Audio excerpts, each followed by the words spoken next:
Welcome to Talking with Tech. I'm your host, Rachel Madel, joined by Chris Bouguet. Chris, how was your birthday? My birthday was great. I spent it at FETC, the Future Educators of Technology Conference. I think that's what it's called, FETC, down in Florida. So I had a blast. Yeah, I presented part of it with Mike Murata. Went to a keynote presentation by Daniel Pink, which I'm going to tell you about here in a minute. And that was just great. It was a great birthday. And then I spent the weekend in Florida with my family. They flew down and we just chilled out on the beach a little bit, which was great. I saw all the beach photos. I was completely jealous. It was not beach weather here in Los Angeles. So I was following you vicariously and living vicariously through you on Facebook. I also see that you were hanging out with Jane Odom. Yes, Jane Odom and I presented together at FETC, and she took me out for my birthday, and we palled around one evening together and hung out with her for a little bit. And if people aren't familiar, Jane Odom is someone we have interviewed on this podcast, and she works for PRC. She's the one who's kind of the brains behind the AAC Language Lab. Yes. So we presented it. That's actually part of my FET story, so I'm going to save it. We just foreshadow this story a little bit because I'm going to bring Jane up here in a minute. So, Chris, I have to ask you, what were your gems from the conference? Because I feel like when you go to a conference, you learn a lot of stuff, right? A lot of things come in, but what are the things that have really stuck and that were really meaningful for you during the conference? Okay, I've got maybe 3 or 4 here. We'll see how much time we've got because I could probably do a whole episode just on the FETC takeaways, and it's pretty fresh in my brain. So here we go. You ready for the first one? I'm ready. All right. The first one was before I went to the conference, I was kind of scrolling through the app looking at, well, what sessions am I going to attend? What fits around my schedule when I'm presenting? What do I want to see? What's kind of the theme? And remember, FETC, it's meant for technology coaches and administrators it's really meant for general ed teachers. There was an inclusive strand, which I was one of the presenters for that, and there was a handful of other people that were doing presentations under this inclusive strand, but it's not a conference that's focused on disability, as opposed to, let's say, ATIA, the Assistive Technology Industry Association, or ASHA, where there is this disability focus. This is not that. This really has that inclusion track. So as I was scrolling through looking, what do I want to attend? Of course, I'm looking through the inclusive track, but I'm also noticing, well, what are the other trends this year, just in ed tech in general? Like last year, you might say that AR, augmented reality, and VR were very big, and those were still big this year. But the champion, the one that came out ahead of I'm going to let everyone guess for a second. The suspense is killing me. It's not what you would think. So here, at least, it's not what I was expecting because, well, I'll tell you what it is. It is eSports. Are you familiar with eSports, Rachel? No. Tell me what that is. Okay, well, you're familiar with sports, right? Football and basketball, of course, right? Well, eSports is video gaming and competitive video gaming where you're on a team of usually 4 other players, and then you play against other people either in the same room, like other schools, or remotely. And then the added kind of extra element there is that it's usually being streamed out on Twitch. So Twitch is sort of like YouTube. It's a website. You can sign up and get a free account, and it has all of these streams happening of games all over the world, but it's usually live, right? And then you have there's a commenting feature so you can comment on the games, but it's this competitive sports. It's called eSports. And I know my school district, as a matter of fact, one of the snow days we had a couple weeks ago, I came across a webinar that some of our technology people were putting out about what eSports were, because of some of our technology people are coaches for our own local eSports initiative. And I, of course, jumped right on that bandwagon and I wanted to be the biggest promoter of it as possible, because eSports equals inclusion, right? There are students that will not be students that I work with that will not be participating in physical sports, I guess, or traditional sports, where they're going to go out and play football. Or if they are, they're going to do that thing where it's like, okay, we're going to let them score a touchdown or let them score a basket, and it's not really authentically participating in the experience. Or they're the water person, they're the what's it called, the person that runs around and grabs all the stuff. They're not really part of the team, or they're not really playing as part of the team. Yet when you look at esports and video gaming, there are definitely students that I work with that would be sitting in a chair right next to another student that doesn't have a disability, naturally playing these games together, communicating, collaborating. Video gaming is all about critical thinking and figuring out what you did wrong and what you have to do. Some of the games, one of them is called Rocket League. Rocket League is cars in a big arena that it's basically soccer playing with these hyped up supercars, and you push this ball around by hitting it with your car, right? And so recently when I was in Georgia, I saw Bill Binko. Remember, Bill Binko, also someone from the podcast from AT Makers, and he was showing me how to play Rocket League with, now people can't see me, but Rachel can see me. I'm making the universal sign for glasses by putting your finger and your thumb together and putting them over your eyes right now. It's a quick screenshot, right?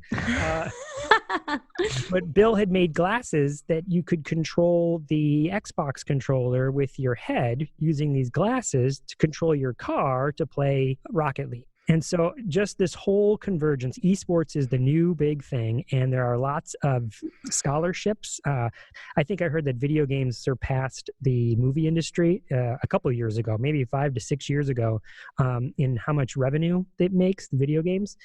And so there are a lot of scholarships out there right now for professional esports athletes. There are scholarship opportunities, or there's sponsorship opportunities for esports athletes. And so these clubs are popping up, and they're being looked at just like a traditional sport. You'd have a coach, you have a team, you play your game, you practice, and you communicate about what you do, you strategize, you analyze the stats and look at those, which you can imagine, a football player watching the replay of their game and analyzing the stats and comparing and contrasting all the different stuff from the previous team the team they're about to play, and looking at this film from the last game. All of that happens with esports. And there's a whole other layer to esports, which is because you're streaming it out on Twitch, there's a whole opportunity there for kind of expansions. So just like in football or basketball, how you have these analysts and you have these commentators, well, that's a whole extra thing. So imagine a student watching the Twitch stream of these people playing the game and kind of commenting and explaining to the audience that doesn't know what's really going on, just like you would watch Joe Buck and Troy Aikman when they're doing their commentary. That same thing happens for esports. So I know it's kind of what are we talking about? But I totally could picture students who use AAC playing those games, right? Being part of those teams. And because it's just sort of born inclusive, there's not a lot of effort on anyone's part to make that actually happen, where if you were to say, well, what if we tried to have an AAC user be on the track team or the football team? Well, where's their device? What are they using when they're running around the track? You know what I mean? Or what are you using when you're playing football? But in this, you could have the device right there on one side where they've got their videos, their video gaming console right there next to them, and they could be moving back and forth between the two a little bit more seamlessly. So I just thought it was huge. I love this. I love it for so many reasons. My question is, so I'm on board. You've sold me on esports, Chris. I don't know how to get started. So my question is, how can I incorporate this into my practice? How can I start utilizing esports and getting kids who maybe haven't had access to esports interested in that?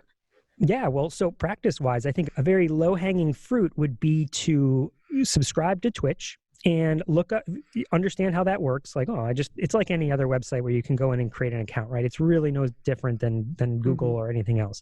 But then you look up the different video games. So I mentioned Rocket League. That's one particularly that doesn't have any violence. It's just, it's soccer with cars. So you could watch that together, and that could be just simply watching a video together and asking a student to teach you it.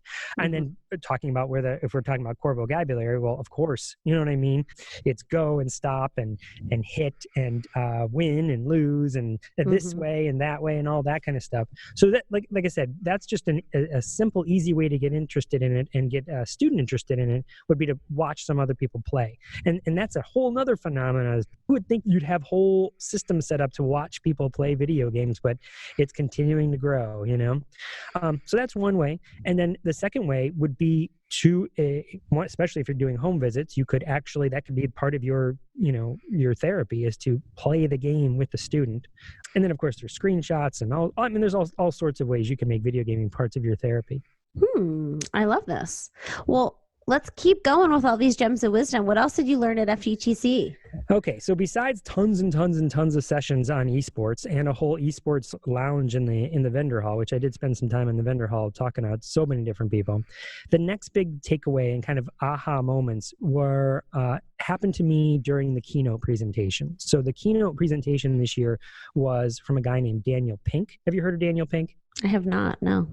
So Daniel Pink is an author who I think he's best known for his book called Drive, about like motivation and what motivates people. I feel like actually I have heard of this. Yes. Yeah, I might have read that book. I'm bad with names.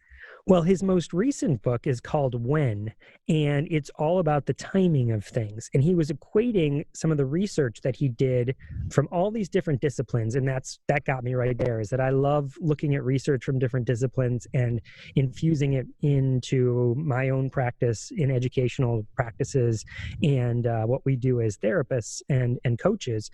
And so he was looking at all these different research articles on when, and when's the peak time to do something, or when's the worst time to do something. And so, for instance, he said he just jumped right out of his presentation and said, I will never, ever, ever schedule a doctor's appointment in the afternoon, and especially if it's like some sort of surgery or something uber important. He's like, I had to get a colonoscopy. I did it in the morning. I didn't do it in the afternoon because the research shows that people find more polyps in the morning than they do in the afternoon. Doctors make more mistakes in the afternoon than they do in the morning. Get your stuff done in the morning. So, but he talks about this was, I thought, was fascinating, and really, I know I couldn't wait to tell you about this because I could just see us brainstorming what this means for practice, right? He said that typically we think of like sustaining our energy level all day long. From the moment you wake up to the moment you come home or go to bed, you're at this, static line. He goes, but that's not how the body works. That's not how humans work. Generally in the morning, you're at your peak performance, and you want to be doing during those first couple hours of the day, analytical tasks. Anything where you need to analyze something, you need to be thinking of really anything that's sort of logical, you want to be doing in the morning. As the afternoon hits, you fall into this valley that he calls the trough, and he's like, you really can't avoid it. And you've seen that like after lunch, if you ever had a presentation, everyone's kind of like, in a food coma. Yeah, that's me. Yes, he said that's the best time to do administrative work. Maybe just answering quick emails, working on your spreadsheet, or putting your data in. That kind of stuff that doesn't take a super lot of brain power. It's maybe just transferring one thing to another. And then the third part of the day is what he calls recovery. Your body comes back out of it and you still have more energy when you get home, or towards the afternoon and when you get home. Said the afternoon activities are really when your brain is primed to do more brainstorming. You're more flexible then. You want to be having meetings about the future of your business or your practice in the afternoons, because the people that you're working with are all in this sort of free-flowing brainstorming state. And I just found that fascinating. He equated it to school, and he said there's studies show, and he quoted one from California, actually, it made me think of you, that the math scores for students that took math tests were much higher if they took them in the morning than if they took them in the evening. Same students would take similar math tests, and they would find that if you did it in the morning, you get higher scores. And so just imagine what that means for kids trying to go to college, kids who are, taking the SATs, kids are, just their whole life. What if you were in an afternoon math class, but your brain is primed to do better at math in the morning? Would you have an advantage to be there in the morning? Right? Yeah. Well, here's what I think of. I actually work with a kiddo who has a mitochondrial disorder. And so energy is a really big topic of conversation when we're thinking about his school day, his services. And I see a huge difference in him. If I see him in the afternoon, it's almost not even worth the session, to be honest, because he's so tired. He's so fatigued. And so like his prime time is in the morning. And, of course, when I first got on the phone call with Mom, before I'd even met him, I'm like, I don't know if the timing's going to work. And I you kind of always push that off, right? You're like, well, we can make it work. It's not a big deal. We kind of just make excuses as to like, well, I know he's probably not his best, but it'll be fine. But with this kid, it is crazy. So over the Christmas holiday break, I saw him in his prime window, and it was night and day. I was like, oh my God, I always have to see him at this time, because it was just like remarkable how much better he did, how much more ready to learn he was, how much more regulated he was, how he was attentive and playful and engaged. And it's just like, oh, that is such a huge part of what we do, is figuring out when kids are best ready to learn. How does that really impact all the kids we see? So here's something I was contemplating with therapy. Sometimes you have to see students individually, and sometimes it's better to see them in a group, right? Would it be better to try and schedule individual sessions where you are seeing kids individually in the morning and then see them in groups in the afternoon? Is that one? Or would it be better to be flipped? I don't know. When you're coaching teachers, would it be better to coach them in the morning than in the afternoon? So often our scheduling is dictated by not our brains, or when our brains are primed to do the best work with the task that we have in mind. It's just what's convenient. Well, the kid happens to be here at 2, so come at 2, Yeah. But I know that's a logistical nightmare. He said that as well. He's like, yeah, how can we have math happening for everybody in the morning? Someone needs to take it in the afternoon, because all the math teachers on deck. Right? He's like, how do you do it?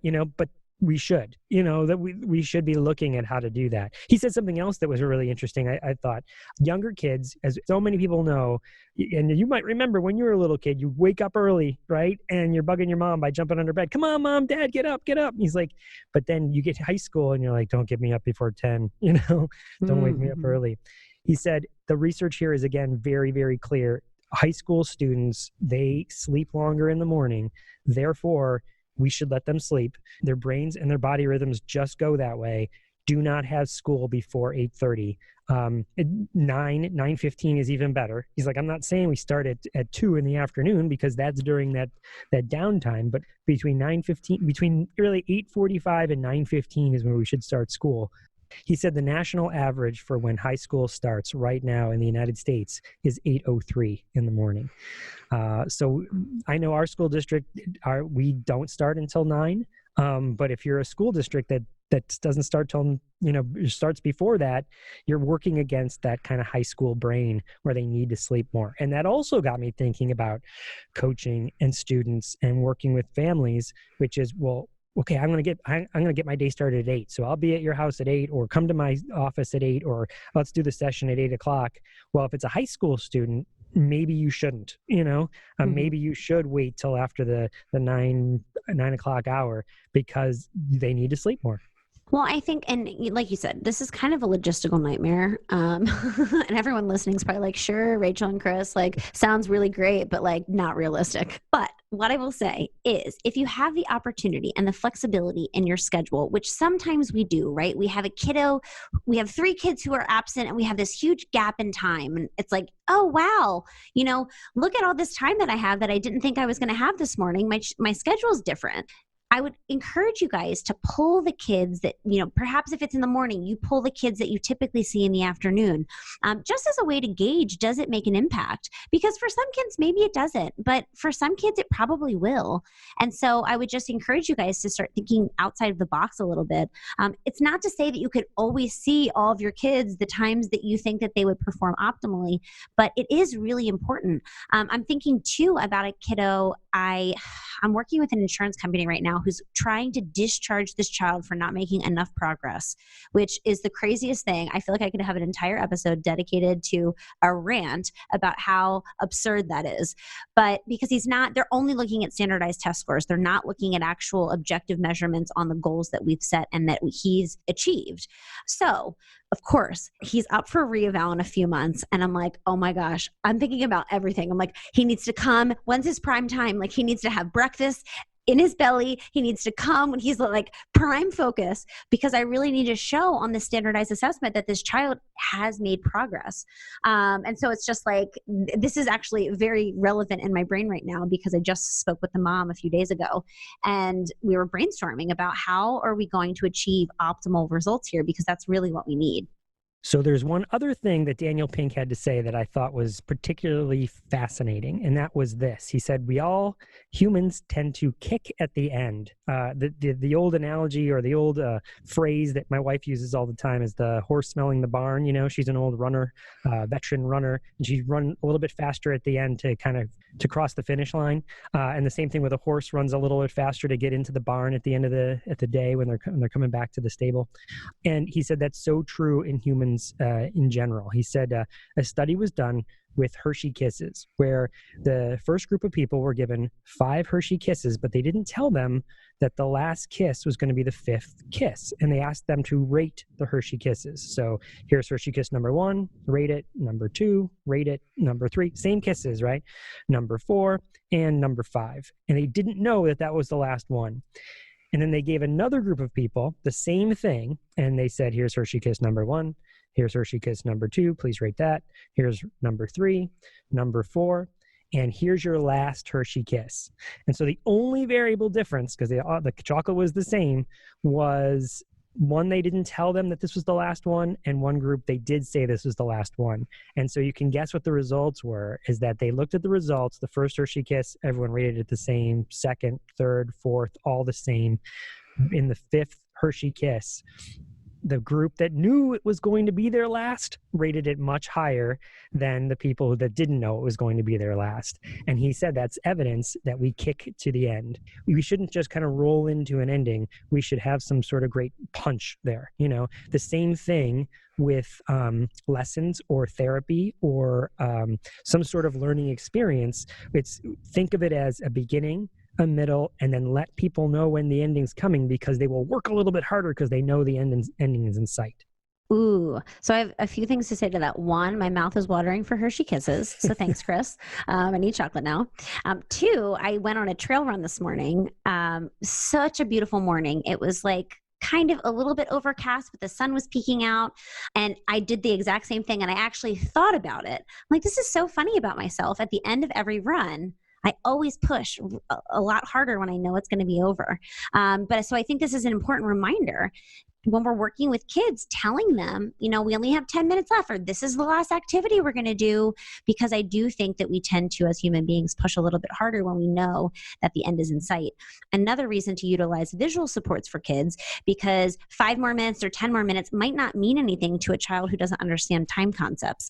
So showing them by having, you know, a token board or a visual timer or something that's visual, a visual representation of time is really effective, because you can say, there's only one more token. There's only, you know, look, there's only a little bit of this little sliver of time left on this visual timer. So I think it's a really important thing to remember in our practice. I know I say that to myself all the time. You know, if I'm running or if I'm any sort of task that takes any sort of endurance, I say, well, geez, I can do that for 2 more minutes. You know, what's 2 minutes or 3 minutes or whatever the amount is. You know, you'll get through it because the ending's there. And like you said, making it visual for kids really helps them know that it's not forever. You know, I find that same thing with writing activities. When you have some sort of graphic organizer for kids to write, it's so much less intimidating than a big open white sheet of paper or a big white screen. You know, I got to fill this whole thing, you know. No, there's only 5 boxes, and look, you already did 3 of them. There's only 2 left. Oh, okay, I can do 2 more, you know. That concept that when you know when the end is coming, you're going to do better. I think it's fascinating. And I guess we're talking about working with students, but I know there's a lot of people here that listen to our podcast that also do professional development. And I think that same thing sort of should be placed in mind. First, what we were talking about earlier is, if you ever put PD together where you have 2 half-day sessions, like, okay, a bunch of people are going to come for the morning and then a bunch of people are going to come for the afternoon, you should know that afternoon group might not have the same experience as the morning, because their brains are primed for more flexibility than the analytical brains in the morning. And then the same thing with, okay, whatever you're experiencing, whatever you're designing for these 3 hours, know that if you tell them at the end, this is when we're going to do our brainstorming. I like to put, for instance, this was really reassuring to me. I like to put a brainstorming sort of planning activity towards the end, where you're going to be like, okay, we've talked about all the content we're going to talk about. So now it's your turn to make a plan for what you're going to actually change in your practice, or what your goals are. And doing that towards the end also helps people realize that, one, the end is coming, but then they had that takeaway, that walk away, what I'm going to go do something with the information I learned. I love it. I love it. So what else did you learn? So a third thing that I think was just kind of an awesome moment was actually the very first session that I went to. So unfortunately, I got to the conference the morning of that Wednesday, January 15th, a little bit late because I had to take a shuttle, and I didn't realize just how long the traffic, or how much traffic there is in Miami. Despite everyone telling me, I didn't realize it was going to be that long. Regardless, anyway, I get to the conference, so I was a little bit late to the first session that I went to, which was Carol Allen. So Carol Allen, if you don't know who she works in Britain, and she works primarily with preschool students, or at least this session was about early childhood education.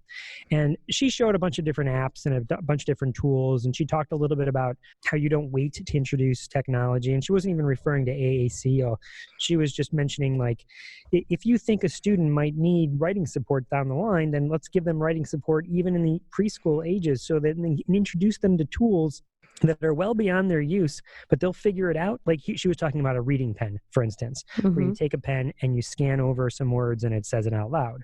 Well, you wouldn't expect a preschool student to be reading those words, but what happens is if you introduce it to them early enough and you show them how they can scan some words and they hear what the words are, then later on, when they absolutely need that tool, it won't feel like, oh, now I got to implement this thing that I've never heard of, and I have to get this because what's wrong with me? They've just been using it since they were preschool, and they're just like, oh, okay, yeah, I use this pen, Yeah.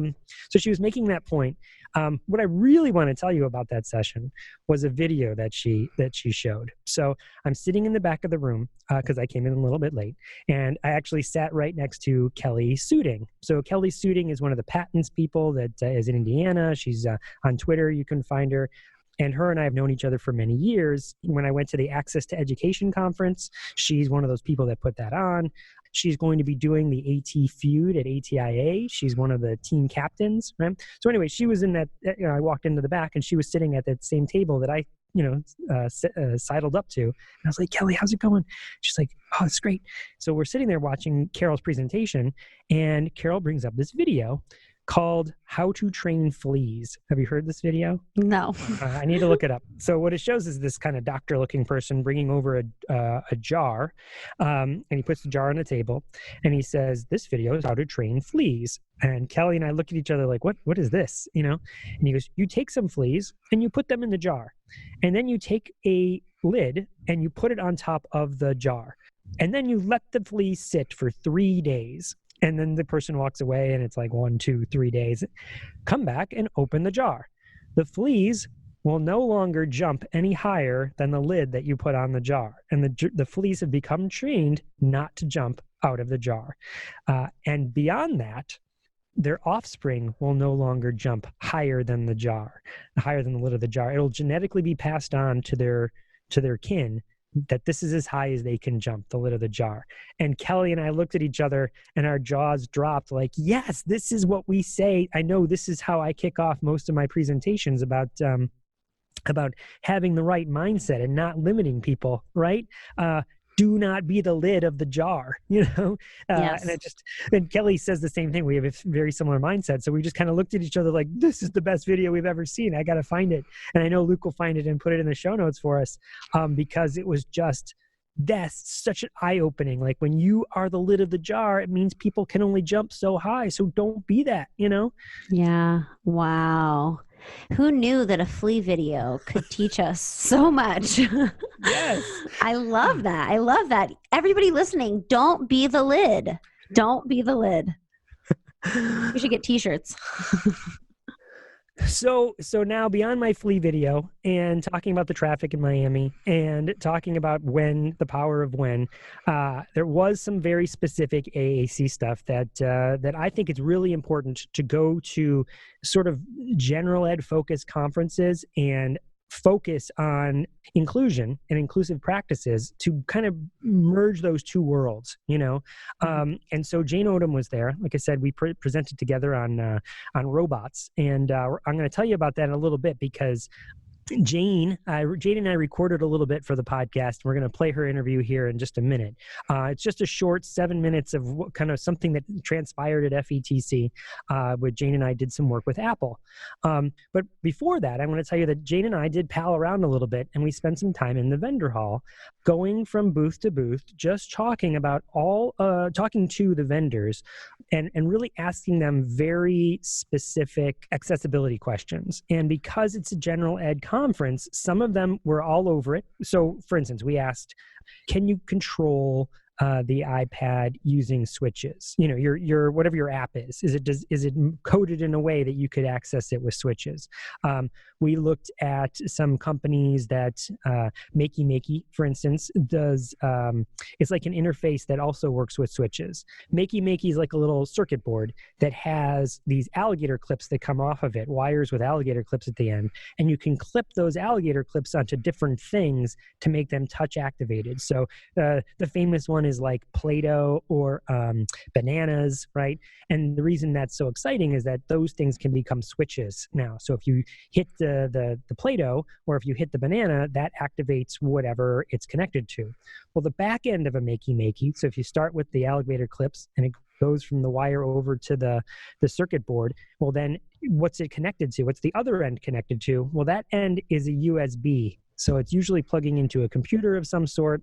And so Jane there, working from PRC, had an accent with her. So we were like, I wonder if it'll work with this. And we plugged it into the USB port of an accent. What I'm really getting at here is that we went to vendors and we tried to see if their stuff worked with the accent device, if they were considering their coding platform, if they were thinking about how that could be accessible for students with disabilities who have alternative access needs. If you can control things, and this is kind of, again, foreshadowing what we really did with Apple with the new voice control feature. So if you're not familiar with the new voice control feature, well, in your most recent version of iOS, which I think is iOS 14, they updated it to have something called voice control. So voice control, make sure no one has this turned down right now, folks, if you're listening, because it might activate your iPad. But first you go turn it on, and then you say show numbers, and little gray circles with numbers in the middle of them pop up all over the iPad, and anything that you or I who have control of our fingers would be able to touch on the touch screen, right?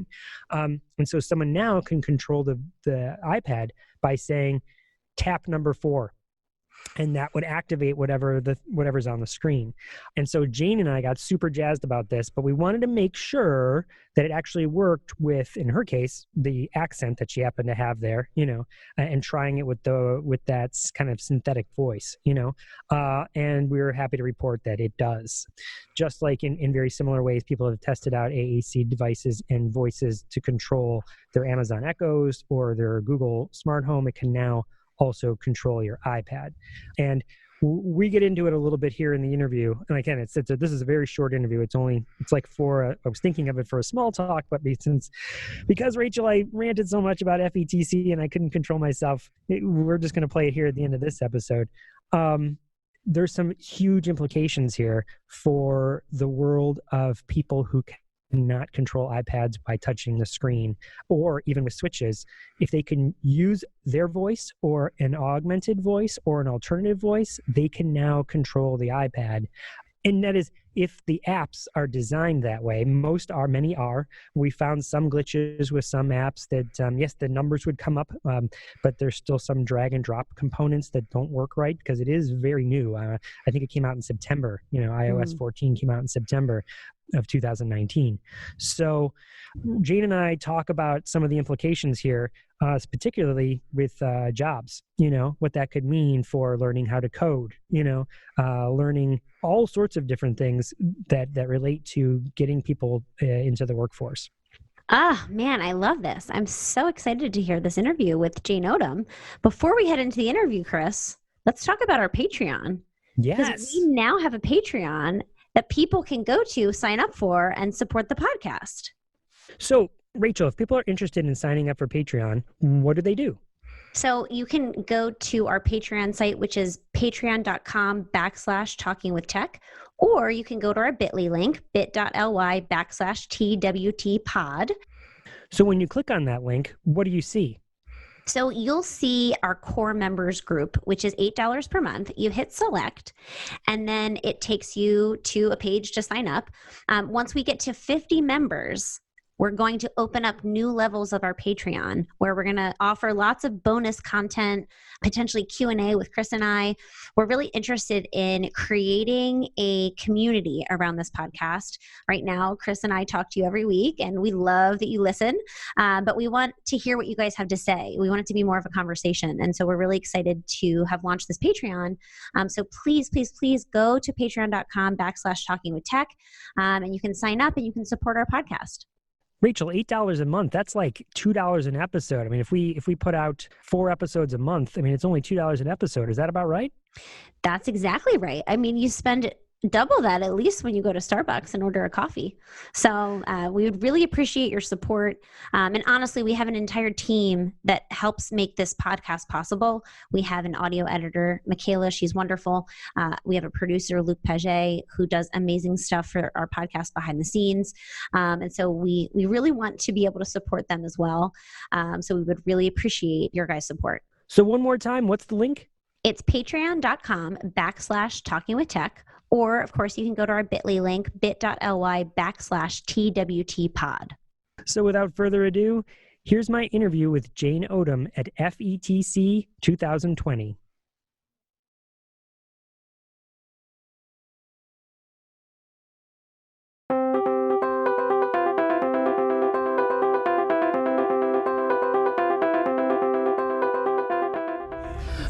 Welcome to the Talking with Tech podcast, and here I am sitting at the Future Educators Technology Conference with Jane Odom. Welcome back to the podcast, Jane. Hello. So let's tell people where we are right now. You and I are in the Miami Beach Convention Center. We pulled up to a little spot where it was kind of quiet. We are huddled on the floor around the phone where we're recording this, but we had to record it because we're super excited about what's going on. So we have a presentation today. Do you want to tell people about that presentation? So we are working on using coding to teach core vocabulary for students that are using AAC devices. Yes.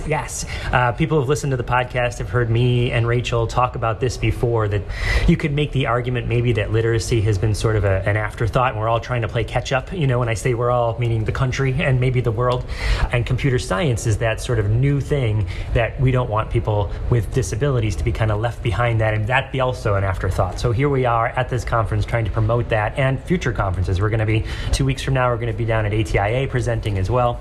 And so we just had a very exciting meeting with there's Apple. A backstory, Chris. So my pet peeve was we were doing this presentation, and it's great, but a lot of our students don't have use of their hands that's functional. They don't have the fine motor control to control a mouse, to do some drag and drop that a lot of the coding requires. And so I was asking all these coding companies if they were universal design and if they had keyboard shortcuts that we could program onto a device. And they all looked at me and was like, deer in the headlights, like, what are you talking about? Until yesterday. So something that has happened recently, and I can't remember when it came out, maybe September, was the voice control feature it's an accessibility feature of the iOS system. So the most recent version of iOS, if people aren't familiar, has this new accessibility feature where you can turn on this voice control and control the entire device using your voice. Of course, we work with people that sometimes have trouble using their voice. So we wanted to test it to see will it work with a synthesized voice, and absolutely, it does. So I was at the Apple presentation. There was a little playground yesterday, and we went to a presentation on Swift, and it's a playground where kids can go in and learn to code. Let me explain that real quick. So Swift is a language, like if people have heard of Python or they've heard of C++ or something like that, which is very sophisticated stuff, right? And Swift can also be very sophisticated, but Apple has developed a app called Swift Playgrounds, where you can download the app, which is free, and it walks you through. It starts very basic and then gets very complex, and it takes you step by step through. And what we wanted to experiment with was, well, could you do this? Could you completely control the app using your voice? So they also have a feature that you can turn on that literally numbers everything on the screen, so that you have a very small set of commands that a student needs to learn. So it would be tap 1, tap 2. And they showed me how to turn on the voice commands and then turn on this feature, which is in the overlay menu, where you can have everything numbered, or you can just say turn on numbers and it pops up. And now the student can say tap 6 and put a move forward command in their box. They can hit tap 6 again and do it again, and they can hit tap 18 and it says, do the whole thing. And it was just goosebumps. Amazing. Amazing. Like, oh my gosh. So they let us go up there this morning to test everything out with a device. So I brought our accent communication device, just using a regular synthesized voice on there, and it was seamless. It worked beautifully. Yeah. Beautifully. Yeah. So what that really means, implementation-wise and future-wise, is when we were talking this with the people, the Apple representatives, is that someone who uses a device could now learn to code all by themselves, independently, and really learn Swift, this programming language. This is the language that eventually leads you to what they were saying Xcode. It's kind of the next level up of Swift, but it's the idea that you progress through it step by step, and that's how actual developers actually code the apps that you're using on your phone right now. Is the back end is this thing called Xcode, and so we could have device users actually having jobs as developers. And maybe some already exist. Maybe people are like, yeah, we already do this, but I didn't know that it was really possible until the voice control came out. Oh, and possible for our kids that have alternative access. So somebody that's using eye gaze, or somebody that's using switches or head pointing, can now do everything independently, which is absolutely huge. Yes. Absolutely huge. And it's more than just the coding, because it would actually work with any app. Absolutely any app. And we were just like, duh. Yes. It was like mind blown. Like, this is absolutely amazing. And I think what was also really cool was we got to show this to the Apple folks, and they recorded what we were doing, and they're going to show that to their accessibility team. And so maybe this is going to move things forward to a new level that we haven't even thought about yet. Yes, what comes next, right? Yeah, it's super exciting. I think there was one little limitation they mentioned, which is when someone develops an app, any sort of developer, they don't necessarily have to be thinking about accessibility, and so they'll put some features on there and they get feedback. So you could launch an app that doesn't really work with voice control, but that's part of why we exist, right? And why this podcast exists, and why we are working so hard, is to let those developers know that you should be thinking about these things, because it opens up such a wide range of possibilities, and just enjoying their life, right? Well, and inclusion. I mean, now you've got all these amazing STEM programs in all the schools now, and we're trying to make sure that our kids aren't an afterthought, that the students that we work with are included in all of that, because now they can do it all. Yes, there's really no reason they can't, because the technology's there to help them do it. Well, I can't wait to present with you later on today and next, I guess 2 weeks from now at ATIA. It's going to be a blast.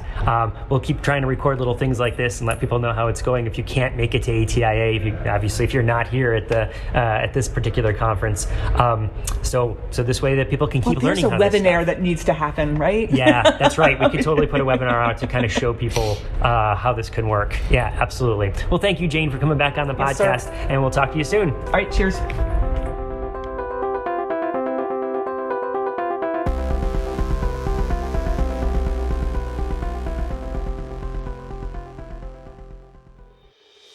Hi, I'm Mei-Ling Chan. And I'm Martin Sibley. And we are the hosts of the Exceptional Leaders Podcast, where we spotlight high-profile topics and amazing people who are changing the worldview on disability. Even though we are oceans apart, we are bringing people from all over the world together to discuss inclusion, advocacy, accessibility, and real-life journeys. So listen to the Exceptional Leaders Podcast to hear the voices and stories from amazing changemakers and be inspired to make a real difference in the world. You're listening to the Exceptional Podcast Network.